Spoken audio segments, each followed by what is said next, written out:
Hi, today I'm with me TCL 408 and I'll show you how to connect to Wi-Fi this device.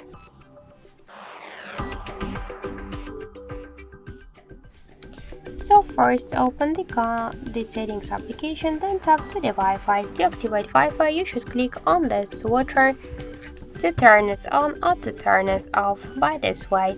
After activating the Wi-Fi switcher, you will see here all of the available networks. Here just let's select one from the available networks and enter the password. To see the password, you should click here to show password checkbox. After that, just tap to connect, wait a second, and now we could see that we're just successfully connected to this network. Just also we get one more way how we could do that. You should open the control panel and find here Wi-Fi icon. Just to activate Wi-Fi or to turn it off, you should click on the Wi-Fi icon, and to launch full Wi-Fi settings you should hold it for a while, and that's it.